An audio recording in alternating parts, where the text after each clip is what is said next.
Yeah, he's getting his other. Thursday, September Yeah, so 1st, he's got one. 2016.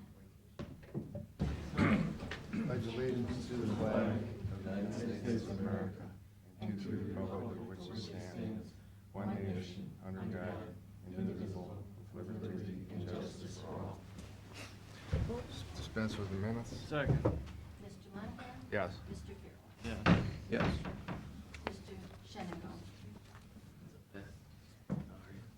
Okay, Pete. Okay, just to continue on from last week about the, the health department's request for funding for the detox center. Basically, kind of looked at some options as far as, where we could find the money for that. What I would recommend is money that we have in our building improvements funds.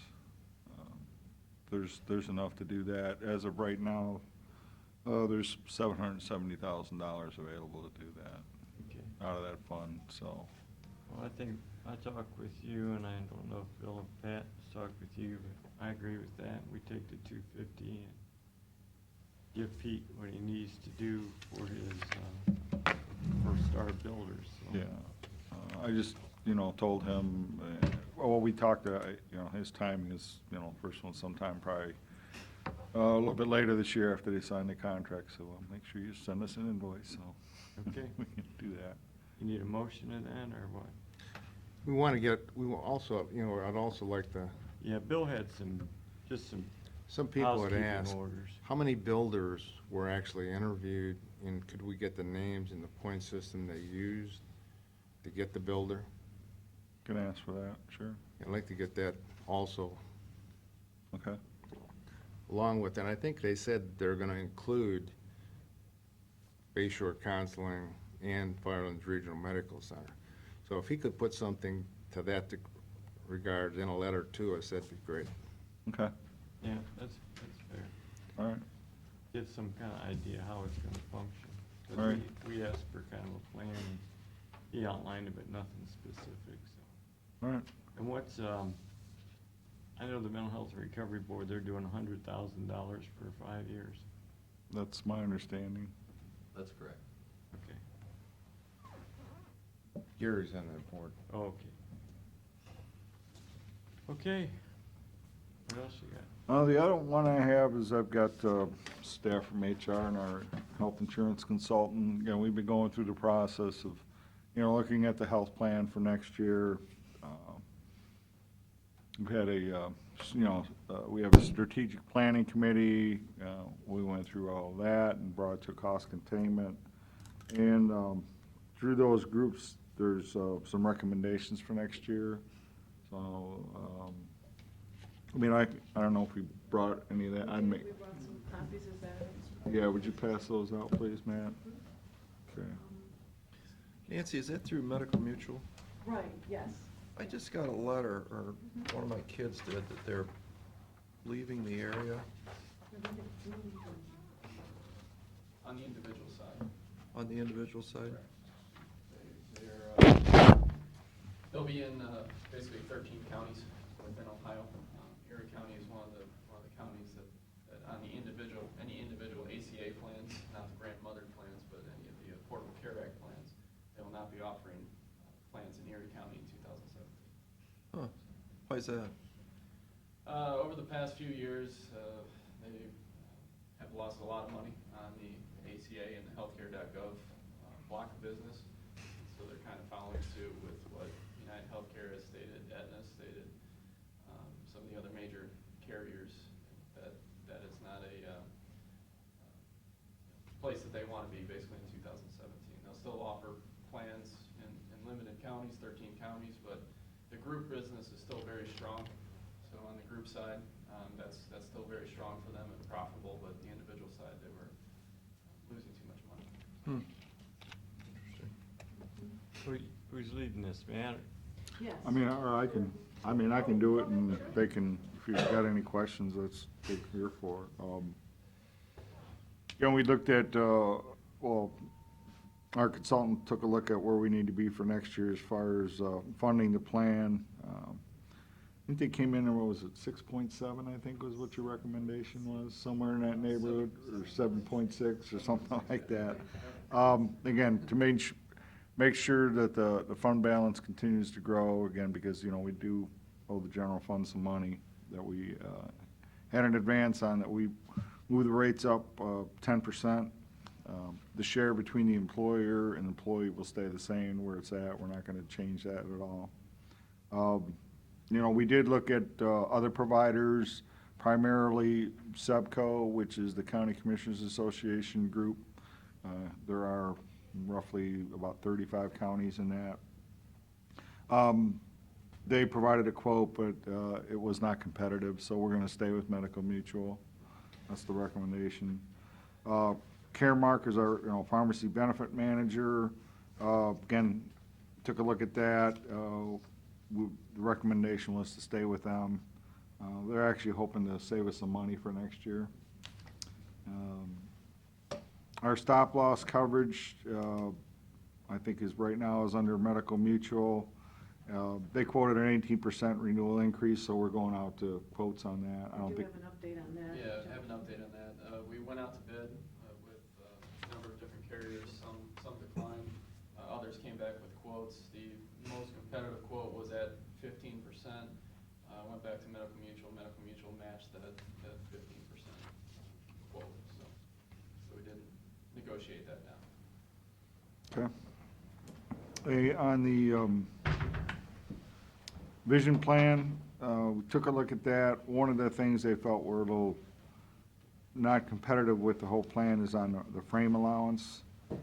When you compare that to the contact lens allowance, it's a little short, so we're suggesting it go up another $28 from $130 to $150. This is the next thing is Pillars of Health on the wellness program. Been talking about this for a while. Is to look at essentially 5 different areas. Basically, look at your old IHA. We'll look at your next one. You know, if you're meeting the criteria in those 5 different areas, for each one that you meet, you'll get a $50 credit towards your deductible. So your deductible, if you meet all 5, could go down $250 for the year. So again, this is to support wellness and keep that at the forefront of everybody's mind. That, you know, if we stay healthy, that hopefully should reduce our overall cost and claims to the plan. Looking at the dental coverage, again, we went out and took a look at the different providers. We're recommending going to a new one, Superior Dental. That would provide us about $58,000 in savings compared to the current one that we have. This one will actually have more providers in the plan than the current one. Something that's a little bit different is if you're out of network, how your claims be processed. A little bit different than what we do today. But we're recommending changing the provider there. Next one is the spousal inclusion benefit. Right now, if your spouse is working full-time and their employer offers insurance, but you decide to stay with us instead of them, that right now we charge the employee extra $100 a month. We're going to move that from 100 to 125 a month. On life insurance, we had our current provider came back with a pretty hefty increase, so we again took a look at more providers, got quotes. Currently, we're at a $50,000 benefit level. We can get one for $75,000 with an actual decrease in the cost by about $5,000 a year and get a 3-year rate guarantee on that. So we're recommending changing that benefit up from 50 to 75. But it's a cost savings to what we have right now. Who's the new one? Voya. Voya? Voya. We're on right now Prudential? Prudential, yeah. Last one is a new thing. We had some requests about hearing aids. Currently, the plan doesn't do that. There are some plans that do cover that, do have a benefit for that. we're recommending that we add that benefit for a maximum of $4,000 every 36 months for hearing aids. So that's our recommendations. You guys have any issues with any of these? Or? No, I just hope the dental insurance is better than Guardian. I think got a lot of complaints about Guardian. Have you? Yeah. Yeah. We hope so. There's a lot more providers on that, and they come with good recommendation. Actually, Josh's group, we'll see them in the past, so we're thinking it's a good one. Okay. Anybody got anything else? Okay. No, that's it. Great. Hey, Yep. Yeah. Good, thank you. okay. Okay, that's all that I have. See you, Josh. Matt.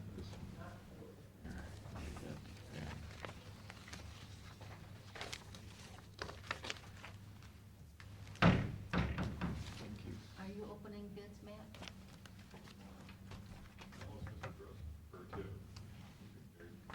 Be a good experience. I can read. While we're waiting, you want to do that? Yeah, wait. Yes, let's do the resolutions, Pat, while we're waiting.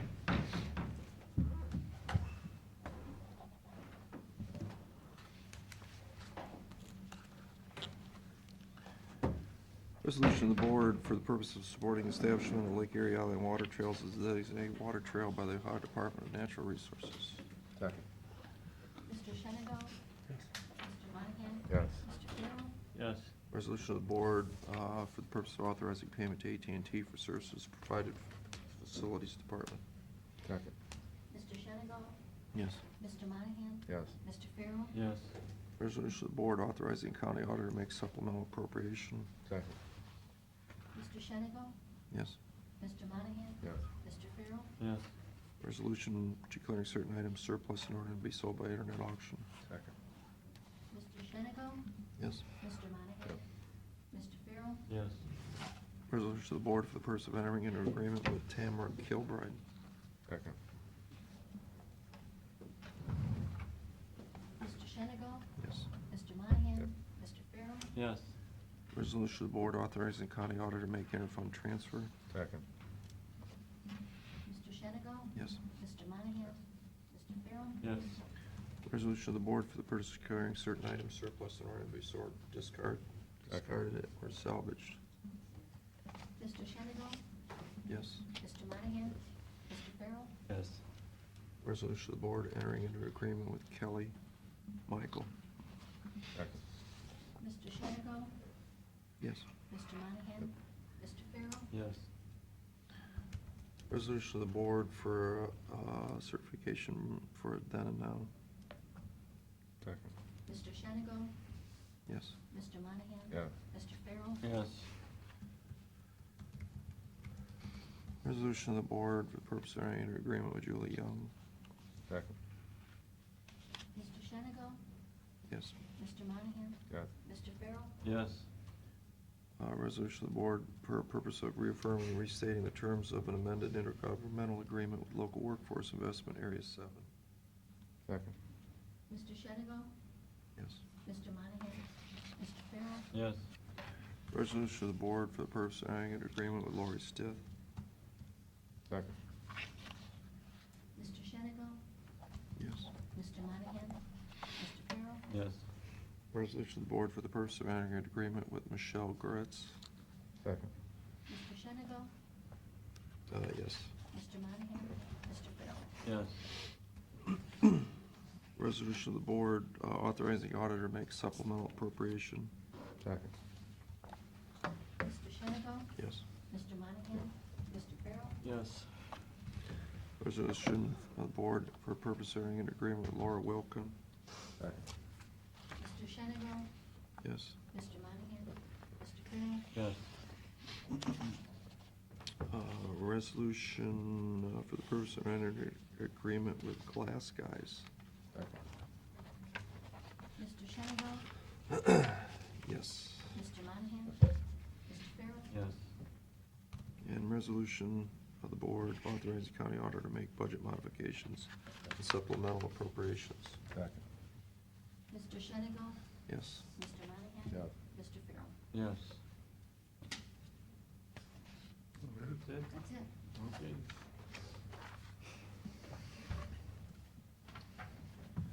We'll see Do what- we have bids? what And the- check, Matt? Yep. Thank you.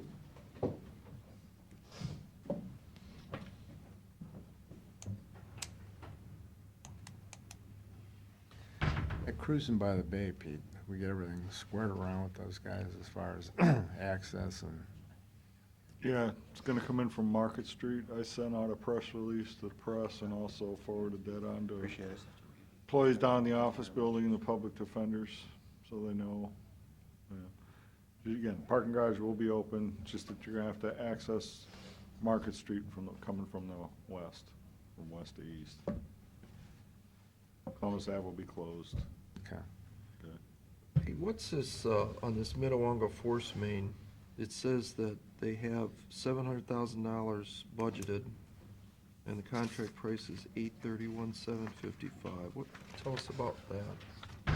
Well, that was, I guess, the budget number that they used to set the budget during, start the year.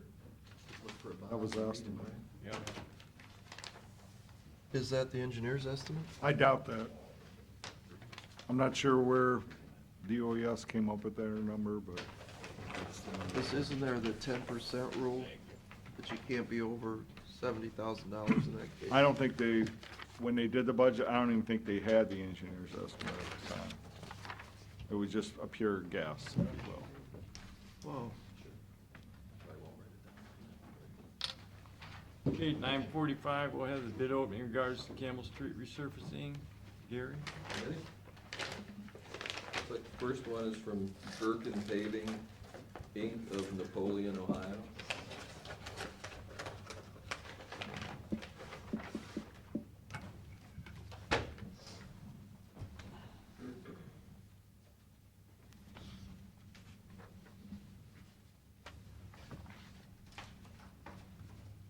Does appear to be a bid guarantee and contract bond attached. And the total base bid is $275,005.28.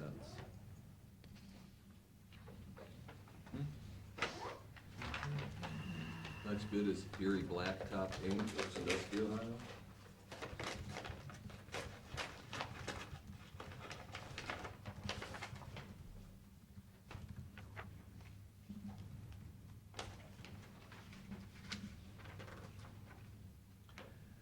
There appears to be a bid guarantee and contract bond attached.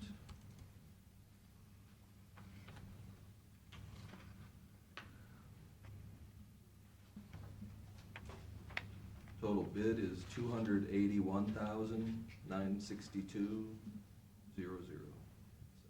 $891,962. Erie Black. 281,962? Okay.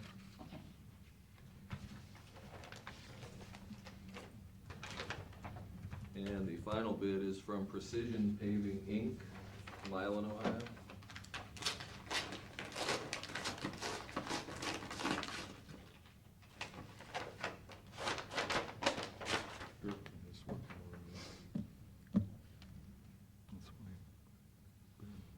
There appears to be a bid guarantee and contract bond attached. And the total bid is for $311,799.25. $311,799.25. You heard the bids, what's your pleasure? Turn them over to the highway engineer. Second. Mr. Shenandoah? Yes. Mr. Monahan? Yes. Mr. Farrell? Thank you. Thank you.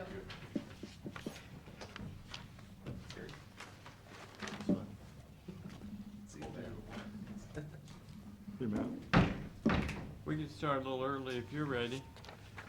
Is anybody else coming with you? Okay, No, I do have a couple things to load. okay. Here you go. Have show and tell last time, so.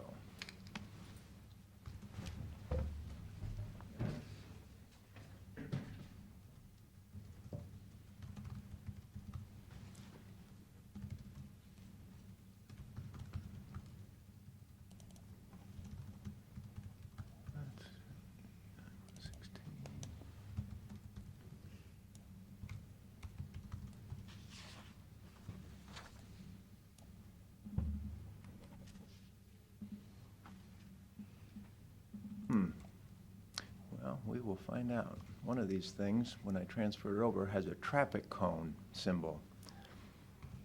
So I don't know if that's a good thing or not. No, that's a DLC thing, That's a isn't it? video. It's a Yeah, it's a DLC. radio commercial. So maybe it will work and maybe it won't, but it's not a deal breaker. Make sure this all comes up okay. Let me know when you're ready, and I'll switch it back over there. Yeah, you can put that on, thank you. There it is. Morning. Thank you. Thanks, Morning. Larry. How are you? Good. Hey, Larry. How you doing? I have one of these for each of you. Good to have Thank you. copies.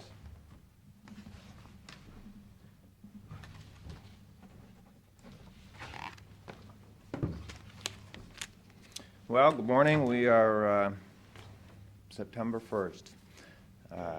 Already, don't know where summer went. This information that you have in your packet represents primarily the second fiscal quarter for the Visitors Bureau, which would be April, May, and June activities. We financially, great shape, as you're going to see on the report there. For that quarter, we were, actually third fiscal year quarter, I should say. I said second. Running ahead of budget and revenue slightly, and under in expenses. That pattern has continued on through the summer.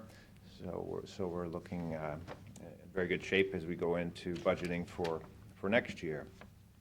Lodging tax year-to-date is running about 6% over last year here in Erie County, and it's about the same in Ottawa County. So we've seen a good summer. The dry spring and early summer that we had translated into a lot of trips. A lot of people make their decisions based on the weather, and so we saw a lot of activity in the region this summer. Cedar Point, new ride, I'm sure that added something to that, what do you think? Yeah, anytime they open a new ride or attraction, it not only, has a potential of drawing additional people to the park, but it just, from a media standpoint, I mean, there was news about that new ride, everywhere around the region and in other parts of the country. So that helps put, that park on the map for people that may not have thought about it before. And then we see what they call a halo effect in the industry of having people that respond to that by maybe going to Cedar Point's website, to our website, finding out about other things to see and do in the area. Their recent announcement about Sauk City being renamed as the Shores, same thing. When that news broke, we were tracking media hits from all over the country talking about that, and then the expansion of some of their rooms too, over at Breakers and at Breakers Express. So looking forward to a real exciting 2017 as they bring some of those new things online. The other thing about that dry, early part of the year, it equaled a much cleaner lake than we saw last year. Just over the past couple of weeks, there's been a bloom down in the very shallow western basin, but if you look at the satellite images, it's been dissipating rather quickly. So we didn't see anything close to what we saw last year in terms of a bloom that deterred any kind of visitation. It also gives us an opportunity to tell the story about, if we get a dry, period of time, if we don't have that big rainfall, we're not getting the same load of phosphorus into the lake, and we're not going to have the problem. So it helps the scientists, it helps the people working on solutions to see, oh yeah, I get it. If it's dry, no bloom. If we get a lot of rain, we're going to have the potential for a bloom. I think with all of the efforts to eliminate the runoffs, by ODNR and all the other groups in Ohio, I think that's going to come to fruition. That's going to really help that. And it looks like that. Little by little, it is working. I'm part of a statewide group called Healthy Water Ohio. People from agriculture, from business, from tourism, from conservation organizations, and we had a meeting early last week, and this is to help, continue this effort to work together to find solutions for this. And little by little, more answers are coming, so. But what you're Optimistic. saying, Larry, is if it doesn't rain, this is an indicator that that's where it's gotta be coming from. Well, that's, one of my charter captain friends at a press conference said, once again, Mother Nature has shown us where this is coming from. Because in those years where we have big rain events, if you look at the satellite images for those years compared to this year, it's just gonna tell a whole different story. Difference, yep. So a few things on the marketing side. We're doing a lot of work now to redesign our website. At the beginning of 2017, we're going to have a brand-new website. There's a term in this technology called a responsive website, which means that it's going to look just as good on a big screen like this as it will on a small, phone, and everything in between. So a lot of technology has to go into that to make sure that all the data that we put into the website converts well to that technology, but that's what's being done now. And then at the same time that we're working with on the technology with the firm that does that side for us, we've got our ad agency working on all the creative side to make sure when this thing goes live, it's going to really, be an impactful site. Our travel guide also is being redesigned so it reads more like a magazine. People nowadays don't necessarily want to see big lists and charts, but they want to hear the stories behind the places and the destination. They want to feel like they're kind of an insider, like they're getting, the spots where the locals hang out. So there's a way we can craft that in how we present that visually to really hopefully, get more people interested in visiting us. So you'll see a new design travel guide and website next year. A lot of our work is being driven by research. Our marketing committee, which is made up of people from both Erie and Ottawa County, meets monthly, and they've approved some additional dollars to do some marketing research this fall to help us better target our advertising for next year. We've got quite a powerful marketing committee that includes people from Cedar Point, Kalahari, folks from Put-in Bay, from the city of Sandusky, and really many hoteliers are on there, and a lot of good marketing minds and different segments of our industry. So, and working with ad agencies and some firms that do research, we're going to really refine our messaging for next year. Partnering with the city of Sandusky on some wayfinding signage. One of the other things we really want to do moving forward is make sure that when people come to the area that they know they've arrived at Shores and Islands. So, one of the slides I want to show you, I'm going to advance through this, is the Huron Water Tower. So this, I think, is complete or nearing completion. This was a project working with the city of Huron. They needed to do maintenance painting on their water tower, and this process started really a couple years ago with a conversation with one of the board members and people from the city, and Shores and Islands contributed toward the cost of this painting, and essentially have a very large prominent billboard that impacts between 4 and 7 million vehicles a year drive by that water tower. So that's going to be kind of the eastern gateway saying you've arrived to the Shores and Islands area. Doing some work in Ottawa County to see if we can't get some activity over there with with a similar project. It doesn't look like we're going to be able to work with a water tower at this point in time, but I'm discussing overpass signage with ODOT. I think I mentioned this the last time we met on Lightner Road. This is the bridge that's just east of 53 North. I just need to get some approvals from the municipalities involved there, and we may be able to do something with the letter Shores and Islands on that bridge. The other thing you'll see in the region is our new van wrap.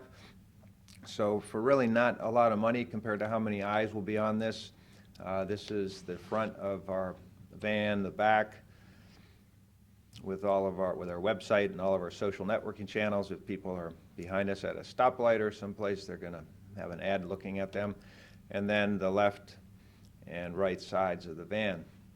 So a lot of our major attractions are featured on this. You know, we take this van to trade shows. We take it, you know, we put people in it and drive it around the area to travel writers and media and such. So this is going to be a nice, you know, mobile billboard for us. And Ottawa County also has a van that's up for a new lease next spring, and we'll be doing the same thing with that. One of the other items that I didn't print this out. This morning I sent each of you an email with this full report. It's about 35 pages of data, and certainly if you want the full printed document, I can do that. But this is data that we can receive every 2 years from a company called Tourism Economics, same firm that does research for the State Tourism Office, you know, every year on the economic impact of tourism. So this is the study we received this spring from last year's travel year, showing the total impact of tourism to this county, 1.6 billion. That's almost 4% over 14, and you can see the associated wages and taxes and jobs. Down here, you'll note that we're in the top 5th in the state in terms of the impact of tourism to our region. If you add Ottawa County into that total impact, 1.6 billion, how much money would we add to that? That's a good segue, Commissioner, because there is the adding Ottawa County, certainly not anywhere close to the 1.6, but gets us up to close to 2 billion, which then is 3.5% over last year, and then the wages and the jobs.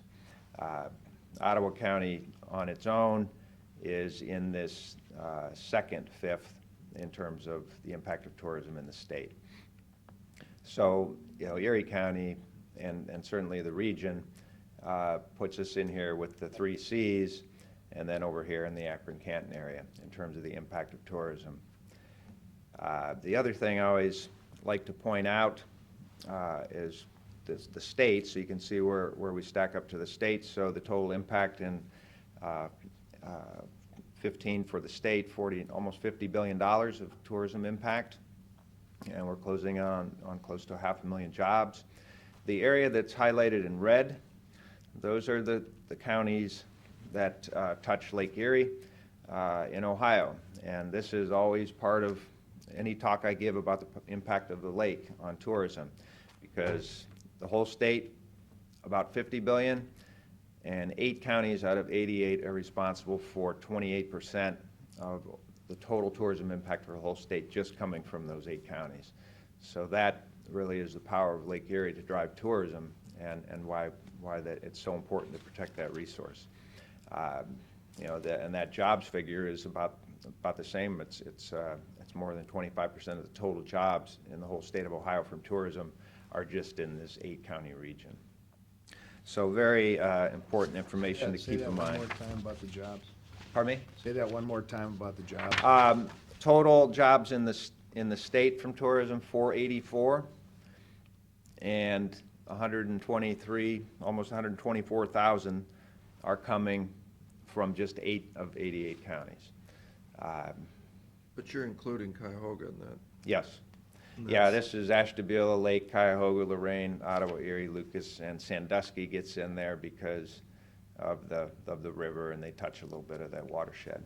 So yeah, Cleveland's definitely in there. Cleveland's 8.1 billion. Yeah, the report that I sent you will show a Northwest Ohio breakdown to show you how everybody stacks up in there. That's surprising Cleveland's that big in tourism. Well, it's when you put in this data is both direct and indirect, so it's all the hotels, it's all the conference centers in Cleveland. It's the big driver there is going to be all the major hotels and all the meetings they get, and you know the fact that the Cavs are there and the Indians and that, so that's all in that factor, and then it takes into account all of the companies that exist to provide services to those direct tourism companies. So the food service, the towels at the hotel, the garbage, there's a factor that goes into all of that.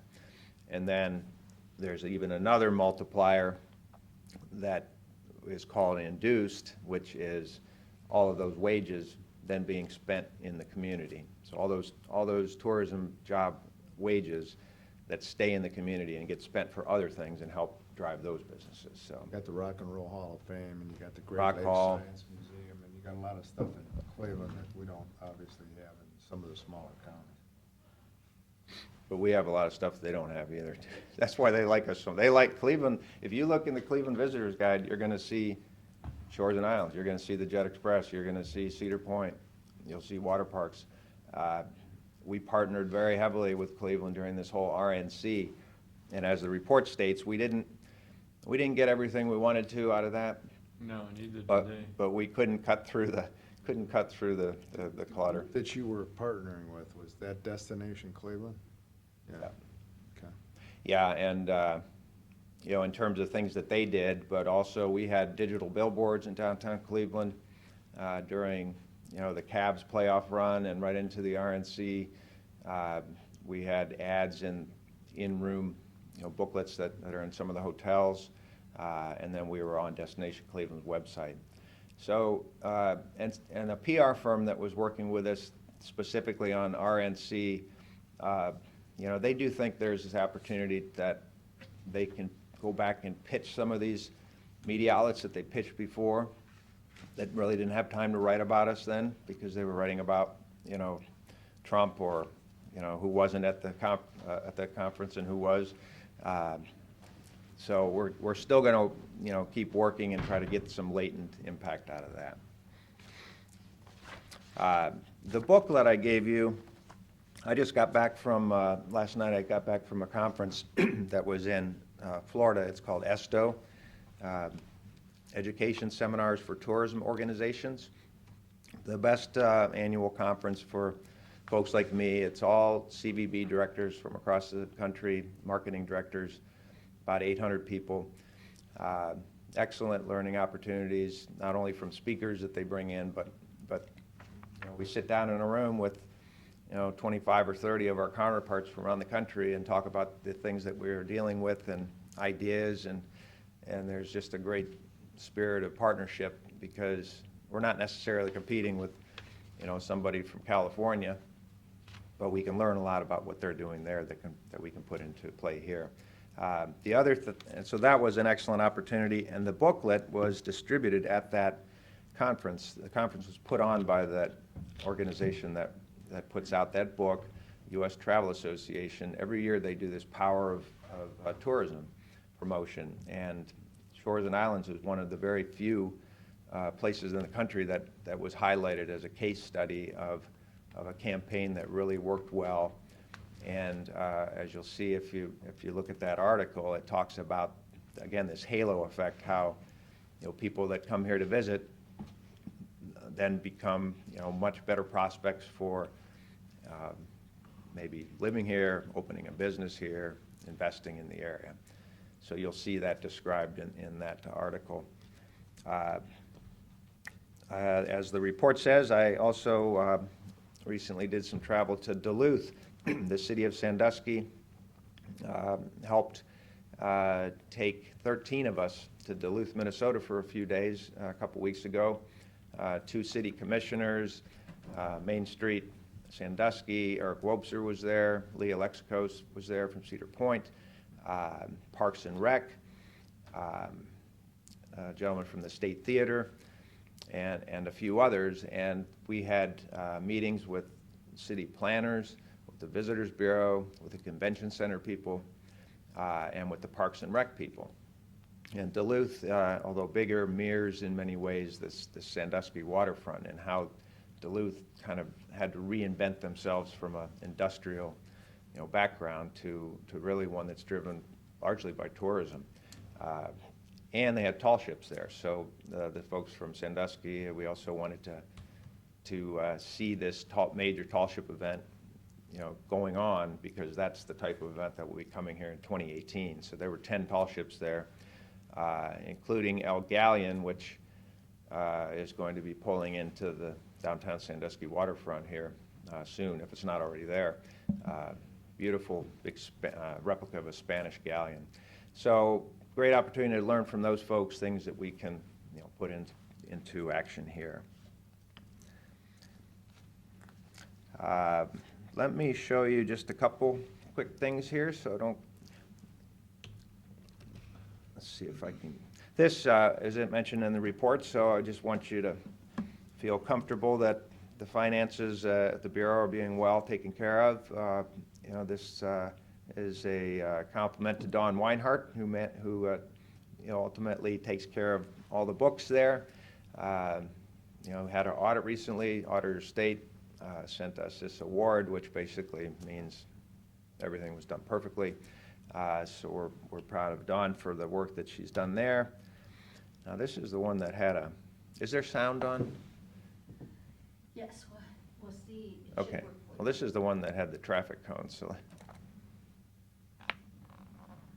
Yeah, it's not, I don't hear any sound. I don't know if it's there. Do I need to turn something else on down here? Not that I'm aware of, no. Okay.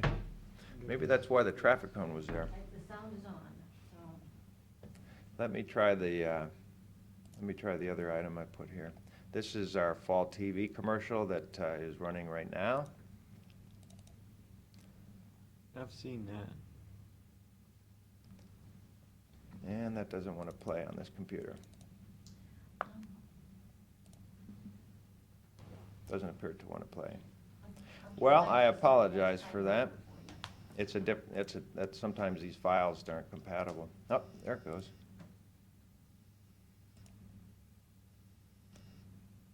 And so I will tell you that he is singing our Lake Erie love song, and there's a voiceover that talks about fall is a perfect time to visit Lake Erie shores and islands. It talks about festivals. It talks about fishing. It talks about fall activities.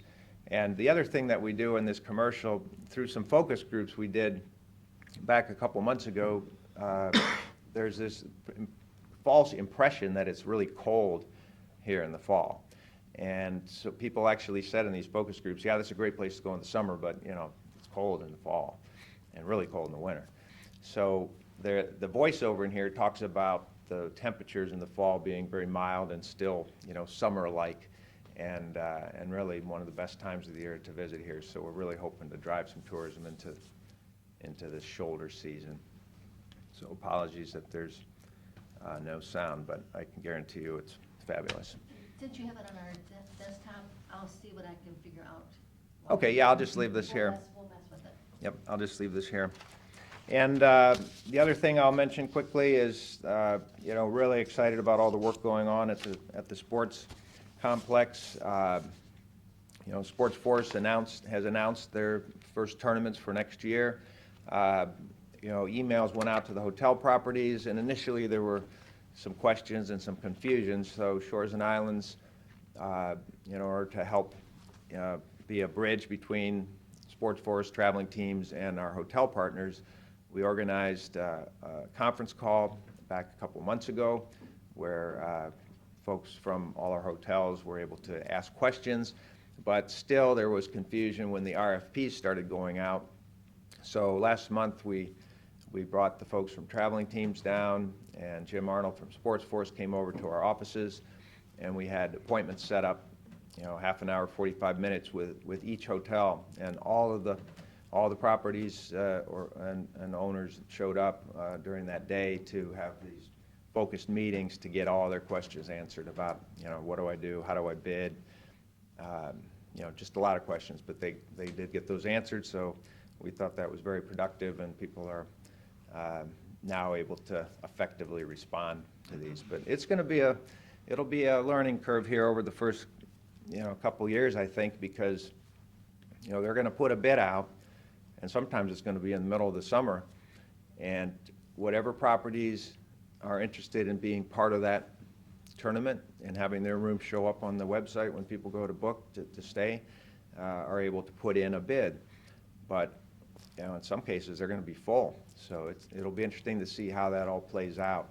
The model they're working off of is, you know, only Erie County properties are able to bid, or if you are an Ottawa County property that is owned by someone in Erie County. So, for example, George Ruta's or Ralph Ruta's properties that are in Port Clinton. That's the second tier, if everything in Erie County is filled up. And then if there are no rooms after both of those scenarios, then they can start looking outside the county. But hopefully that's not going to be the case. You know, as we know now, there are some new rooms coming online at Cedar Point, so there'll be more capacity, and so I expect that this will work out just fine. As long as they keep that line of communication open, I think it'll, you know, cause a lot less confusion with the hotel people. Yeah, and that seems to be, that, I think that these meetings really help with that because it gave the owners the opportunity to sit right across the desk from somebody that they're going to be talking to on the phone potentially. Well, it's the hotel people, basically, you know, their money is putting up the park, so you know, they should have. Yep, well, that's, Some of this. especially, they really want to make sure that they understand the process and feel like everybody's being treated, you know, equitably. Absolutely. And it is, that's the way it's been playing out, so. So unless you have any other Very questions? informative report. Yeah, Larry, on the van that you showed us, and, Uh-huh. you know, I noticed the license plate. Doesn't cost much, $20 or whatever, where you could actually put on the license plate, L.E. Love or Love or something. It was just a plain license plate. That go along with your marketing, and it kind of brings something, you know, whatever. Yes, you know, we thought of that and looked into it, but that van is, and this was taken as high as we could in Columbus, that van is licensed as a commercial vehicle, and commercial vehicles cannot have vanity plates. Okay, well, you answered that question then. Okay. Although, you know, who knows? I mean, maybe a couple letters from the commissioners, and I mean, I don't understand that. I mean, that law to me doesn't seem to make any sense because it still has to, the state still has to approve what you say on it. So that was the case we were trying to make. What LESI or something like that. But what we are going to do is Contact Steve Arndt and see what he can do for you. Yeah, I will. We are going to buy we can get the plates that support one of the organizations, so we are going to look into that and have a Lake Erie plate or, you know, Lighthouse or one of those things. Okay.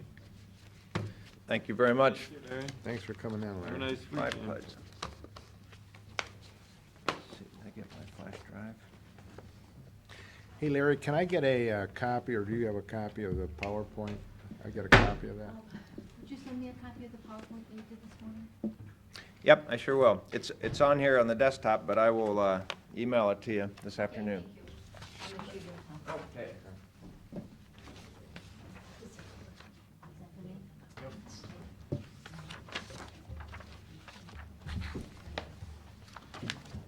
Greetings. What's up, Ed?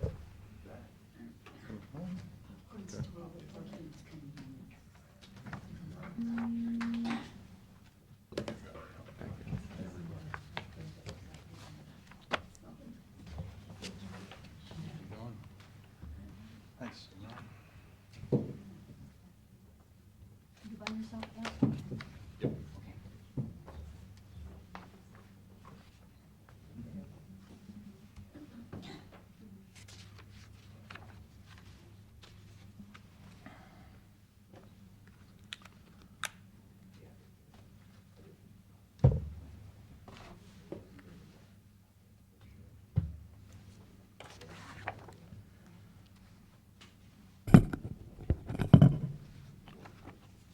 Wait for.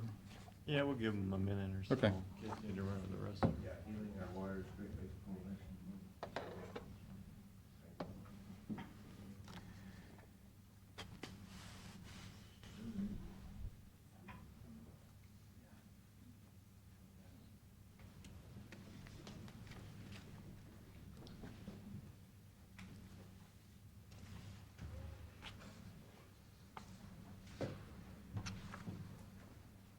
Okay, Ed. All right. Joe?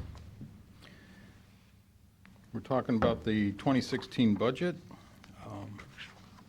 Maybe a little late, but still good news to be talked about. Start off with noting when the budget policies were approved. Of course, back in November. It was a one-phase budget, which basically addressed operating and capital items all at the same time. The policies attempt to treat all departments fair and consistently. We like to match our revenues and expenses, balanced budget. We are still concerned about the economy, what's going to happen in Washington, what happens in Columbus generally doesn't help our budgets. We want to try to stabilize and be able to sustain the budget. All operating funds are reviewed very closely. We want to maximize our services to the taxpayers within the limited resources that we have.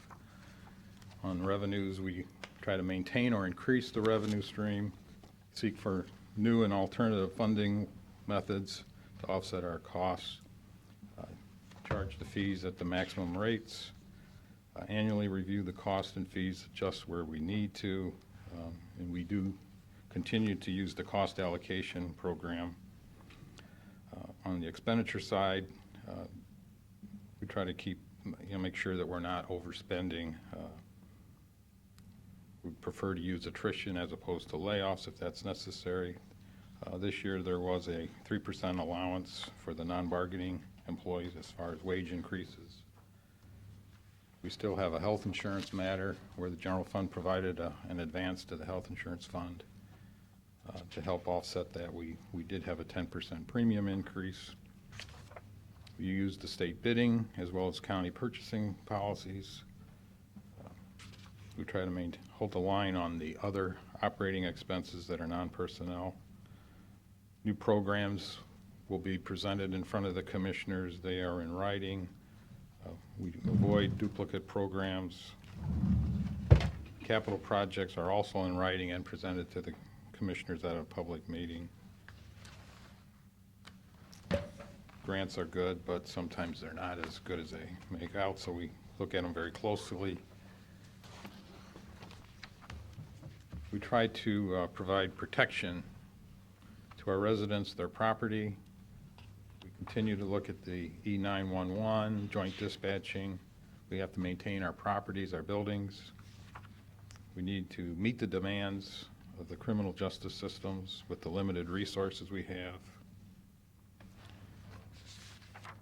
We look at all of our citizens and make sure that we can make their lives better. This is for those that can get around on their own, and some of our folks need special help, so we look at everybody. We like to be an economic development friendly county. More jobs means more dollars, more services. Try to evaluate our services, make sure we're doing things efficiently and effectively. Debt service is part of doing business, but we want to make sure we're doing it at the best rate, keep our rating attractive with the rating agencies. We fight the unfunded mandates, whether it's from the federal or the state government. We start getting into some of the graphs and the numbers here shortly. Kind of an overview of the total county budget. We are not talking about regional planning, soil and water conservation, Erie, Ottawa, mental health, or the metro parks, or the health district. These are not part of the county commissioner's authority. 2016 budget was about $141 million, about $1,800 per resident. This is up 15% or about $18 million from last year. The general fund was a net decrease.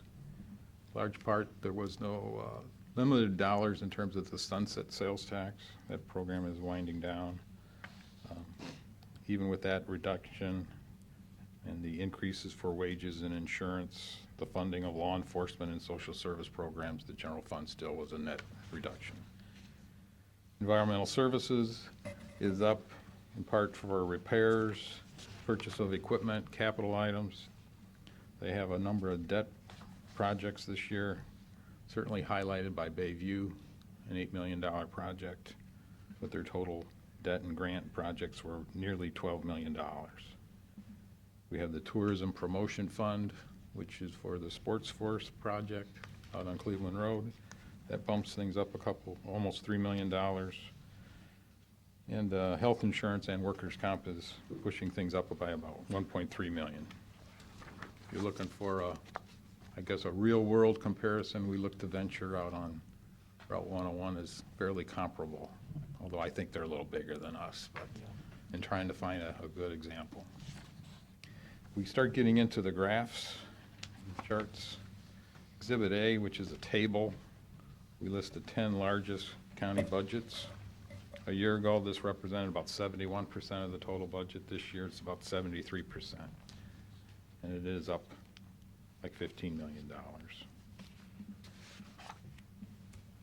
Exhibit B, which is a pie chart, talks about the county funds. Of course, the general fund is still our largest.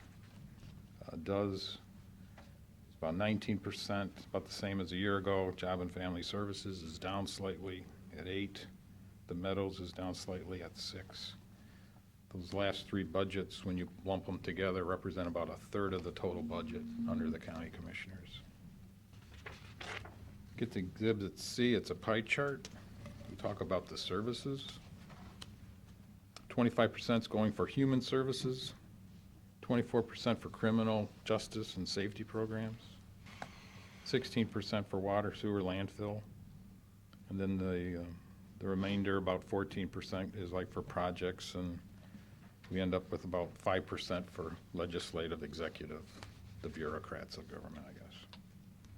Exhibit D is another pie chart. We look at our main funding sources. Local taxes makes up about 28%.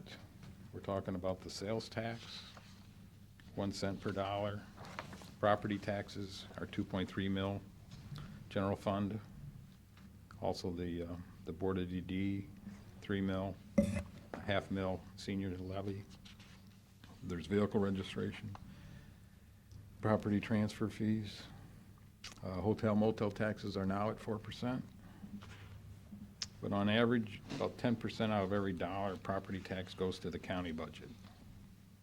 Our residents have approved about $416 of that $1,800 per person that's going to be spent in 16. State and federal government provide about 21%. Utilities, 17, and financing is at 9% this year. Last year it was at nearly 0. Remember Bayview. Exhibit E is rows and columns of numbers. So if you want to see all the details, that's what that's there for. We should be at the green tab now, which is the general fund budget. That was there for in case I lost anybody along the way. 2016, a little over $31.5 million. Last year, about 32.1. It is the largest single fund. Almost all of the elected officials are in the general fund. The county engineer is not. It is a balanced budget. Income equals expenses. We do thank all the different departments and elected officials for their cooperation. We can't do it by ourselves. If we look at Exhibit F, it's a pie chart. We're looking at the functions of the general fund. 56% is for criminal civil justice. That's up from last year, which was 53. Human services is at 10%, again up from last year at 8%. It's very difficult to control these areas. Protection of property, no change at 11%. Administrative, no change at 13%. As Board of Elections, 2%, no change. The sunset sales tax, and we've lumped with it, the bed tax is at about 7%. We're still spending some of those dollars. Last year it was at 11% of our budget, so it is decreasing. And then there are, include with that the debt service, contributions and capital projects. Exhibit G is a table. We look at the 10 largest. Percentage-wise, pretty comparable to a year ago, 82 versus 83. The sheriff is still the largest at 23%. He's up about 2%. Exhibit 8, we look at the expense types. Excuse me, Exhibit H. 58% for salary and benefits. That's up from 55. Operational expenses is at 19, down slightly from 20. We support a number of other county agencies. That is 12% of the budget. Last year was just 10. The revenue side, Exhibit I, 68%. Remaining steady is local taxes. A little trip down memory lane, back in 2008. Local government funds and investment income. Local government was over $2 million, investment income was 2.8. At that time, it was providing about 17% of our funding. This year, it's 6%. What was the total dollar on that investment income last year? I don't have to look it up. In 2008, Yeah, the investment income was 2.8 million. in this past year, Past year, ballpark that, it doesn't have to be. What, 350, 400 maybe? Yeah. 400,000. yeah, we're talking hundreds of thousands as Down opposed to millions. Million and a half, Yeah. yeah, wow. Yeah, but in 2010, we were getting, what, 50,000, 100,000, was it? What's the lowest we ever got?